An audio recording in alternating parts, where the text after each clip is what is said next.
नमस्कार मित्रांनो, मी रोहित इंगळे. शासनामार्फत आपल्याला रेशनचे किती धान्य मिळते व रेशन दुकानदार आपल्याला किती धान्य देतो हे आपण घर बसल्या 1 मिनिटात चेक करू शकतो. चेक कसे करायचे चला आपण 1 मिनिटात पाहूया.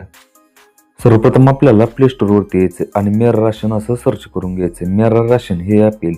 हे ॲप इन्स्टॉल करून घ्यायचं. ॲप इन्स्टॉल झाल्यानंतर ओपन करून घ्यायचं. ॲप वापरण्यासाठी काय परमिशन मागत आहेत त्या परमिशन देऊन टाकायच्या. त्यानंतर ॲप वापरण्यासाठी कोणती लँग्वेज हवी आहे ती लँग्वेज निवडून घ्यायची आणि गेट स्टार्टर या बटनावरती क्लिक करून घ्यायचे. त्यानंतर कुटुंबातील कोणत्याही एका व्यक्तीचा आधार नंबर आणि कॅप्चा टाकून येते लॉग इन विथ OTP या बटनावरती क्लिक करून घ्यायचे. आधारशी लिंक असलेल्या मोबाईल नंबरवरती OTP आला असेल तर OTP टाकून घ्यायचे आणि व्हेरीफाय या बटनावरती क्लिक करून घ्यायचे. व्हेरीफाय OTP झाल्यानंतर इथे एमपिन तुम्ही क्रिएट करू शकता तर इथे स्किप करून घ्यायचे आणि ॲप वापरण्यासाठी लोकेशनची परमिशन देऊन टाकायच्यात. लोकेशनची परमिशन दिल्यानंतर मेन्यू या बटनावरती क्लिक करून घ्यायचं.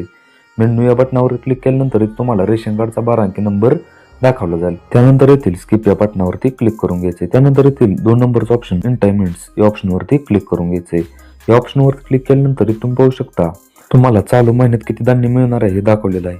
गेल्या महिन्यातील तुम्हाला किती धान्य मिळाले हे पाहण्यासाठी सेल रिसिप्ट या ऑप्शनवरती क्लिक करून घ्यायचं आहे आणि इथून तुम्ही गेल्या महिन्यात तुम्हाला किती धान्य मिळालेलं आहे हे तुम्ही पाहू शकता. अशीच महत्त्वाची माहिती जाणून घेण्यासाठी आपल्या इंस्टाग्राम अकाउंटलाही फॉलो करा आणि यूट्यूब चॅनललाही सबस्क्राईब करा.